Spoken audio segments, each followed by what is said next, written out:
میں نے کی دعوت کی دھوم میں مچاؤں، عطا ایسا کر حوصلہ یا الہی۔ انسان کو مال و دولت کی جو حرص ہے، جو لالچ ہے، وہ بعض اوقات ایسے غلط فیصلے کرواتی ہے کہ نقصان نظر آ رہا ہوتا ہے۔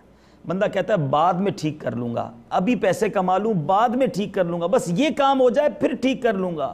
اور یہ ڈیلینگ ایک وقت آتا ہے کہ اس کا سب کچھ برباد ہو جاتا ہے۔ درست فیصلے کرنے کے مواقع ملتے ہیں، مگر پیسے کی جو ہوس ہے وہ اسے تباہ و برباد کر دیتی ہے۔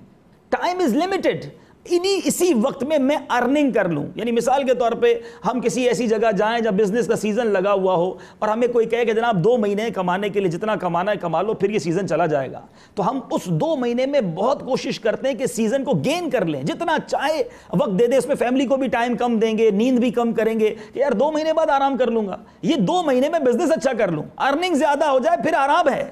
تو بالکل یہ لائف ایسی ہے میرے پیارے اسلامی بھائیوں۔ الذی خلق الموت والحیات لیبلوکم ایکم احسن عملا، موت اور زندگی کو اس لیے پیدا کیا کہ دیکھیں تم میں سے کس کا کام اچھا ہے۔ ہمیں بھیجا ہی اسی لیے گیا ہے۔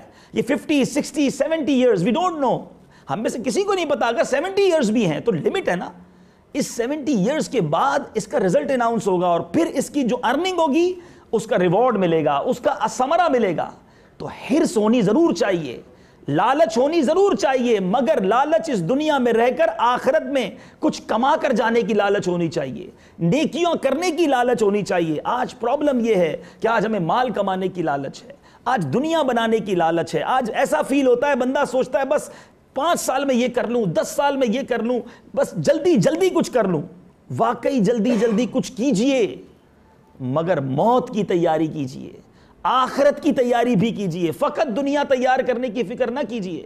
یہ دنیا تو اللہ تعالیٰ نے ہم میں سے کئیوں کی اچھی بنا دی، لیکن یہاں ہمیں اور آپ یہ سوچیں، دنیا کا گھر اچھا ہو، ہوادار ہو، کشادہ ہو، اس کی ہم سب کو فکر ہے۔ 2 بیڈروم ہال ہے تو 3 بیڈروم ہال ہو جائے، کوئی ولا ہو جائے، کوئی اچھا ہو جائے، مگر قبر کیسی ہوگی اس کی کس کو فکر ہے؟ اور یہ دنیا میں رہ کے ہی فکر کرنی ہے، مرنے کے بعد چانس نہیں ملنا۔ مولا علی کرم اللہ تعالی وجہ الکریم فرماتے ہیں دنیا دار العمل ہے، آج ایکشن کا دن ہے، ٹمارو جو ہے وہ کل کا دن ایکشن کا نہیں ہوگا، وہ حساب کتاب کا، اکاؤنٹیبلٹی کا دن ہوگا۔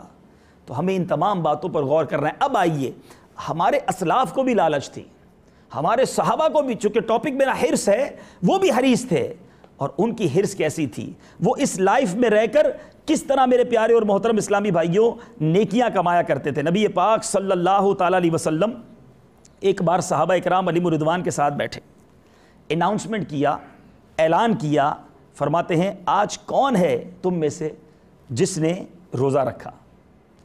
صدیق اکبر رضی اللہ تعالیٰ عنہ کھڑے ہوئے، یا رسول اللہ صلی اللہ علیہ وسلم آج میں نے روزہ رکھا ہے۔ اسٹیٹس کیا ہے؟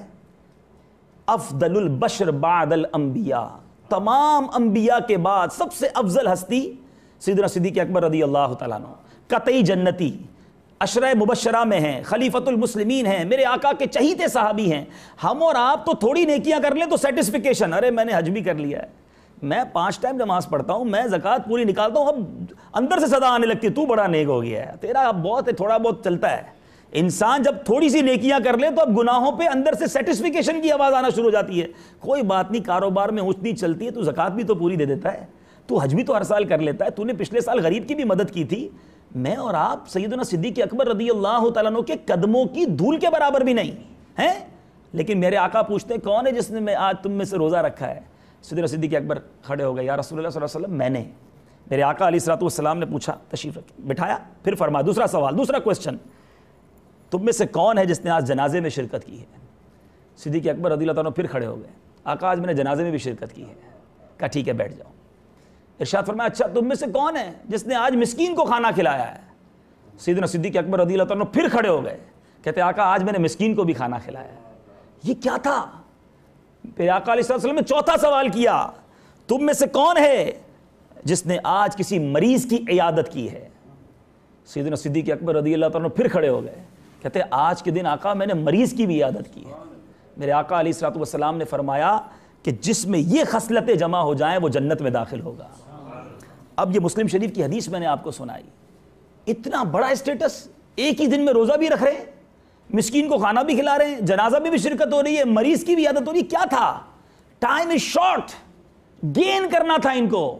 یہ روزانہ کو یوز کرتے تھے، ڈیلی بیسس پر پلان بنتا تھا۔ آج میرے اور آپ کے بھی پلان بنتے ہیں، واٹ ٹو ڈو، ہمارے کمپیوٹر میں، ہمارے لیپ ٹاپ میں، ہمارے سیکرٹری کے پاس ہمارے کل کے کام لکھے ہوتے ہیں، کیونکہ ایک دن نکلا، میں نے بزنس میں کیا کیا، میں نے اپنی دنیا کے کون کون سے پینڈنگ نپٹائے، ہماری یہ پلاننگز بنتی ہیں۔ مگر کبھی یہ سوچا کہ یہ دن جو گزرا یہ میں قبر کے بھی قریب گیا، اس میں میری نیکیاں کتنی بڑی۔ میرے پیارے اسلامی بھائیوں، جیسے جیسے امتحان قریب آتا ہے، یہ دنیا کا دستور ہے، ینگسٹر بیٹھے ہیں اور بلکہ ہم میں سے سب نے اسٹوڈنٹ لائف گزاری ہے، جیسے جیسے ایگزامینیشن قریب آتے ہیں اسٹوڈنٹ کی فکر ویسے ویسے بڑھتی جاتی ہے۔ ڈے بیفور ایگزامینیشن نیند نہیں آتی، لیکن ہم روز قبر کے قریب پہنچ رہے ہیں، یہ تو کنفرم ہے، قبر میں امتحان ہونا ہے یہ بھی کنفرم ہے۔ آج دنیا کے امتحان میں کیا رزلٹ ہوگا؟ فیل ہونے کے بعد مجھے ایک سوال ہے آپ سب سے، امتحان کی بڑی فکر ہوتی ہے، میں کئی جگہوں پر جاتا ہوں، اسٹوڈنٹ پرچی دیتے ہیں، کان میں بھی کہتے ہیں حضور دعا کر دیں امتحان میں پاس ہو جائیں۔ اس امتحان میں فیلئر کا نقصان کیا ہے؟ ایک اور کلاس، دوبارہ سال پڑھنا پڑے گا، یہی ہوگا نا، اور کیا نقصان ہو جائے گا؟ کبھی سوچا کہ اس میں سپلیمنٹری کا چانس بھی ملتا ہے، ری ایگزام کا بھی چانس ملتا ہے، پیپر دوبارہ چیک کر لو اس کا بھی چانس ملتا ہے، رزلٹ بھی 3-4 مہینے بعد آتا ہے۔ قبر کا امتحان کیسا ہے؟ ایک ہی چانس، کوسچن پیپر آؤٹ ہے، نو ری ایگزام، نو سپلیمنٹری کوسچن، اور ادھر جواب دیے، ادھر رزلٹ اناؤنس، دوبارہ چانس بھی نہیں۔ اور رزلٹ کیا ہے؟ 1 سال دوبارہ پڑھنا نہیں، 1 سال دوبارہ کلاس میں رہنا نہیں ہے۔ جس نے صحیح قبر کے جواب دیے مجدہ ملنا ہے کہ سو جا جیسے دلہن سوتی ہے اور جنت کی کھڑکی کھول دی جائے گی۔ اور جو قبر کے اس ایگزام میں فیل ہو گیا، اس کے بعد اس کے پاس کوئی چانس نہیں دوسرا، ہمیشہ ہمیشہ وہ جہنم کی آگ میں قبر میں جلتا رہے گا۔ ہم میں سے کس کو فکر ہوئی؟ ایک میں نے واقعہ پڑھا تھا کتاب میں کہ ایک بیٹا رات کو اٹھ گیا اور رونے لگا۔ اس کے والد صاحب نے پوچھا بیٹا کیوں رو رہے ہو؟ کہ مجھے سبق یاد نہیں ہے اور صبح میں اسکول میں سبق نہیں سنا سکوں گا، مجھے اس لیے رونا آ رہا ہے۔ جب اس کے والد نے یہ سنا تو وہ بھی رونے لگا، خوف خدا والا تھا۔ کہتا بیٹا تمہیں سبق ایک دن کا یاد نہیں اور تم اپنے استاد کے سامنے پیش ہونے سے گھبرا رہے ہو۔ میں نے پوری زندگی رب کی نافرمانی کی ہے، مجھے بھی تو رب کے سامنے پیش ہونا ہے۔ تمہارے استاد کو تو سمجھایا جا سکتا ہے، تمہارے استاد کو تو ڈاج دیا جا سکتا ہے، وہاں تو فرشتے ہوں گے، اپنی کوئی بات کو میں چھپا نہیں سکوں گا، یہ انکار نہیں کر سکوں گا کہ میں نے گناہ نہیں کیا۔ اس دن میرا کیا بنے گا؟ میں نے اور آپ نے سب کو ایک امتحان دینا ہے۔